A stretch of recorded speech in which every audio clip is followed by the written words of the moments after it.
महाकुंभ 2025 अपने आप में नई कहानी के साथ साथ ऊर्जा का स्रोत, भारत की अस्मिता, भारत के भविष्य की नींव भी तय करने वाला होगा। ऐसा मैं नहीं कह रहा हूं, ऐसा सन्यासीगण ही कह रहे हैं, क्योंकि यहां से आध्यात्मिक चेतना अपने उफान पर होगी और उसके बाद ये पूरे देश भर में भारत की सांस्कृतिक विरासत का परचम पूरी दुनिया में लहराएगी।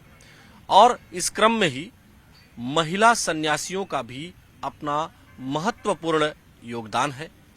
भारत की जो आध्यात्मिक चेतना है उसके बारे में पूरी दुनिया में इस समय चर्चा हो रही है, और यह चर्चा बहुत खास हो जाती है, बहुत अच्छी हो जाती है जब महिला सन्यासी भी इसमें जुड़ती हैं। हमारे साथ सन्यासिनी अखाड़ा, जूना अखाड़ा का ही एक अंग है, उनकी महिला सन्यासी दिव्या गिरी जी हैं। दिव्या जी, सबसे पहले तो आपको मैं प्रणाम कर रहा हूं। आप लोग मातृशक्ति हैं, आपके नेतृत्व में ही समाज का भला हो सकता है। हम आपसे ये जानना चाहते हैं कि कब से आप जुड़ी और महिला सन्यासी कैसे जुड़ती हैं किसी अखाड़े से, या फिर हम अगर बात करें कुंभ की, तो कुंभ में उनका क्या योगदान होता है? पहले तो आप ये समझिए कि कोई भी महिला या पुरुष सन्यासी कैसे होता है और जुड़ता कैसे है। तो ये जो 13 अखाड़े होते हैं, इनमें से कोई ना कोई उसके गुरु होते हैं। वो महिला भी हो सकते हैं, पुरुष भी हो सकते हैं। तो जब उनकी दीक्षा होती है, आश्रम भी हो सकता है, मंदिर भी हो सकती है, कोई भी धार्मिक संस्थान हो सकता है, वहाँ उसकी पंच दीक्षा होती है। फिर आगामी आने वाला जो भी कुंभ पड़ता है उसमें उसकी पूर्ण दीक्षा होती है। चाहे वो कहीं का कुंभ हो, उज्जैन का हो, नासिक का हो, हरिद्वार का हो, या फिर प्रयागराज का। हाँ, 4 जगह कुंभ पड़ता है। उत्तर प्रदेश के लिए चूंकि ज्यादा महत्वपूर्ण है प्रयागराज, तो प्रयागराज बहुत ज्यादा विशालतम रूप में देखा और मनाया जाता है।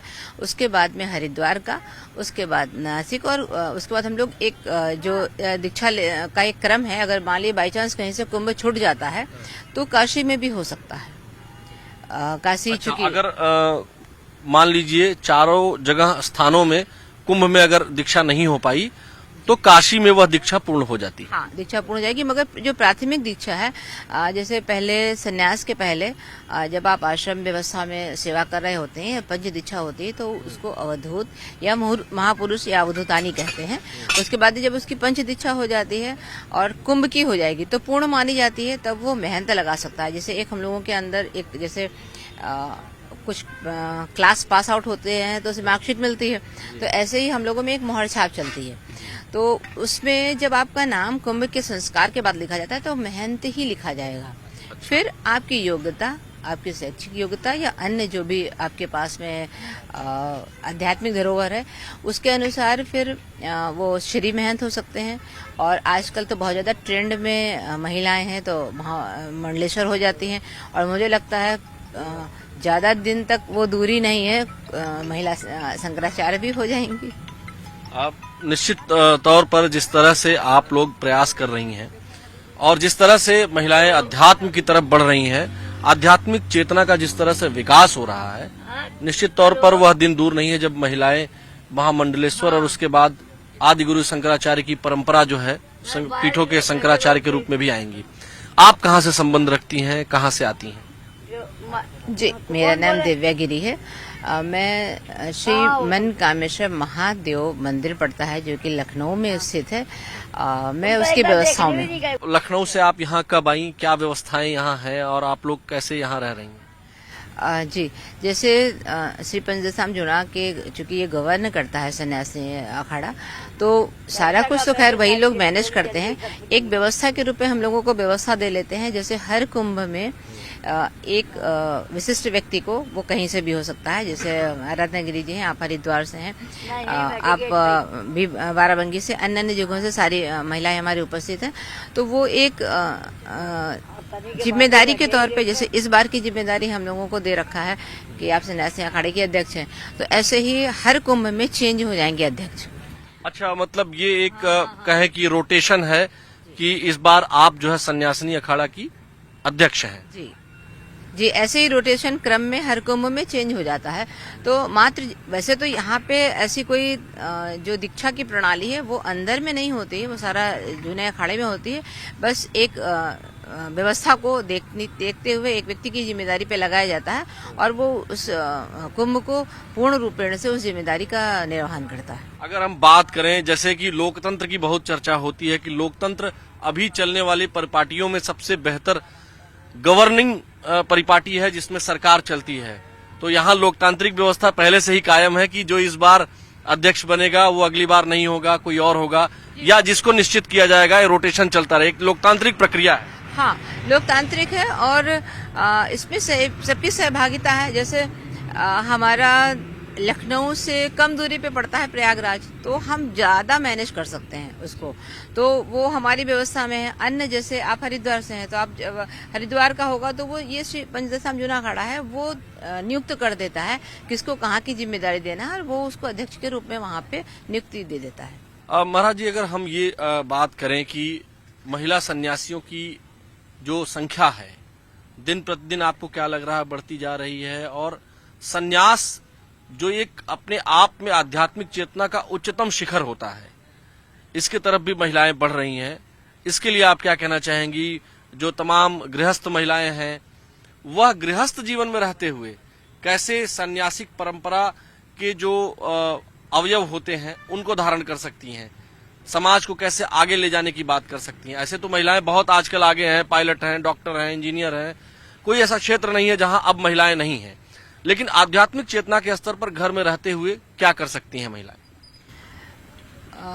देखिए, वो चाहे समाज हो या सन्यास हो या राजनीति हो या कोई भी आप उनको जिम्मेदारी देंगे तो मुझे ऐसा लगता है ऐसा नहीं है, ये पूर्ण रूपेण सत्य ही है कि महिला समाज की केंद्र बिंदु है, तो वो उसके आसपास ही समाज घूमता है। आप अगर किसी महिला को किसी मठ की जिम्मेदारी दें आप या किसी आश्रम की, वैसे तो आप जिम्मेदारी नहीं भी देंगे तो भी वो संभालेगी।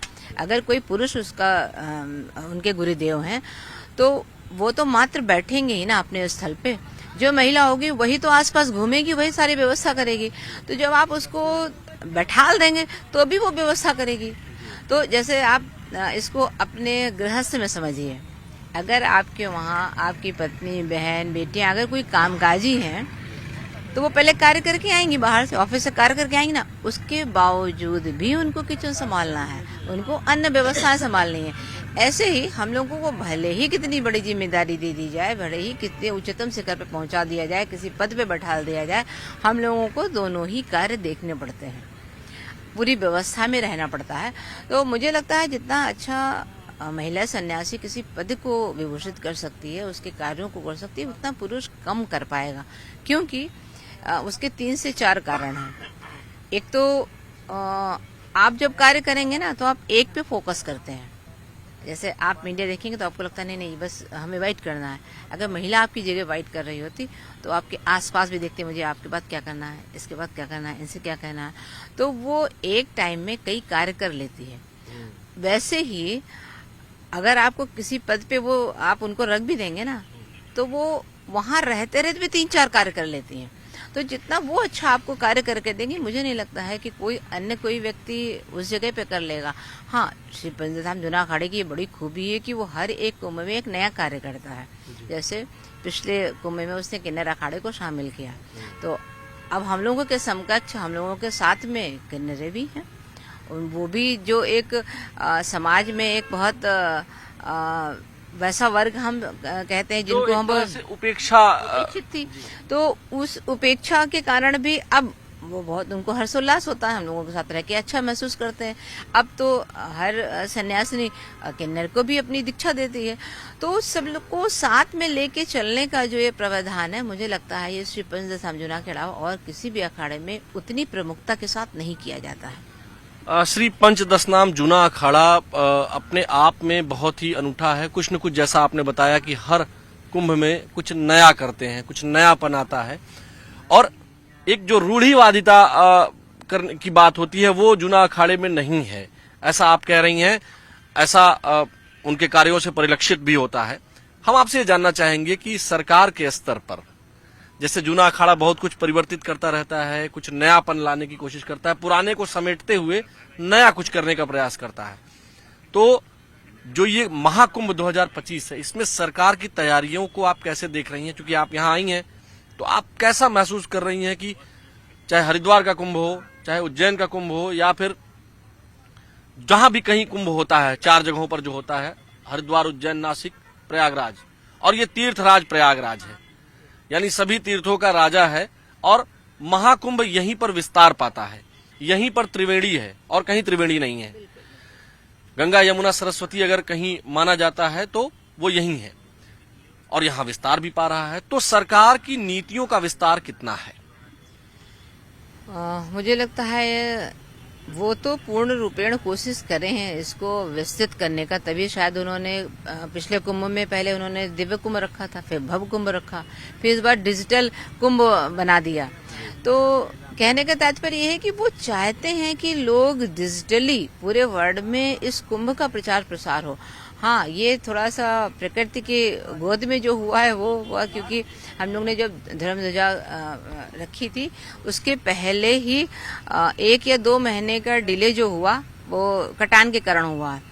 गंगा, जमुना, सरस्वती कहीं दूसरी दिशा में चली गई, तो वो जो जगह का थोड़ा सा खालीपन चाहिए था, क्योंकि मेला एक बहुत बड़े लंबे क्षेत्र में लगता है, 80 से 70 किलोमीटर का हमें परिक्षेत्र चाहिए होता है, तो उस कारण थोड़ा सा डिले कह सकते हैं। परंतु उनकी नीति में, उनकी मंशा में कोई ऐसी बात तो नहीं है कि वो डिले करना चाहिए। मगर हाँ, हम लोग इस प्रयागराज के कुंभ की व्यवस्थाओं के रूप में तो संतुष्ट हैं, परंतु हाँ, उनको थोड़ा और भी महिलाओं के रूप में या सन्यासी अखाड़े के रूप में और व्यवस्थाओं को देना चाहिए और विस्तृत करना चाहिए, और थोड़ा सा और देखभाल की आवश्यकता थी, जो शायद इस अगर वो समझ जाएंगे तो अभी भी कोई ऐसा समय नहीं बीत गया है।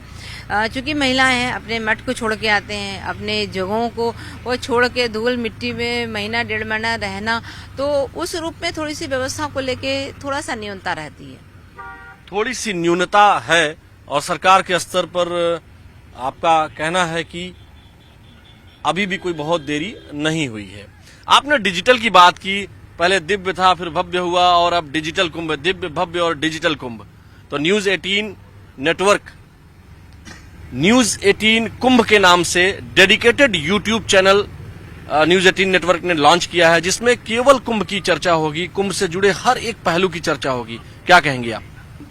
जी बिल्कुल सही है। पूरे विश्व में एक मीडिया ही एक ऐसा संचार माध्यम है कि लोगों तक महात्माओं की बात पहुंचती है, क्योंकि जब स्नान होता है तब तो सारा पैक हो जाता है, कोई बाहरी व्यक्ति नहीं आ सकता। जो लोग होते हैं वो डायरेक्टली या इनडायरेक्टली महात्माओं से एंटरटेन नहीं हो सकते हैं।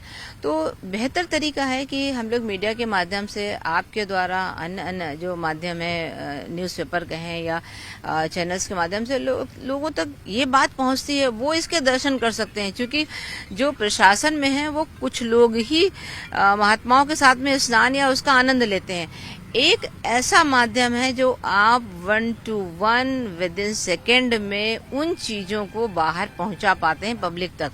तो ये एक उपलब्धता तो है ही है, इसीलिए मुझे लगता है कि बहुत दूरदृष्टि थी हमारी सरकार की, हमारे मुख्यमंत्री जी की, हमारे प्रधानमंत्री जी की, कि उन्होंने पूरा टाइटल उसका चेंज करके दिव्य, भव्य और डिजिटल कर दिया है। तो ये 100% सत्य है, क्योंकि हमारा जो युवा वर्ग है वो पूरा डिजिटलाइज है।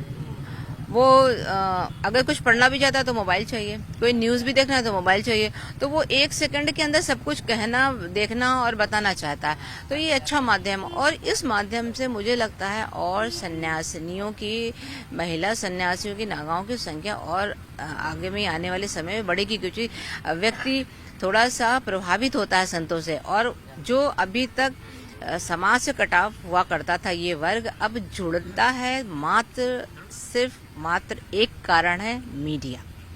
अच्छा, इसीलिए हम लोगों ने नया यूट्यूब चैनल न्यूज 18 कुंभ के नाम से लॉन्च किया है, ताकि हर वर्ग तक हमारी बात पहुंचे।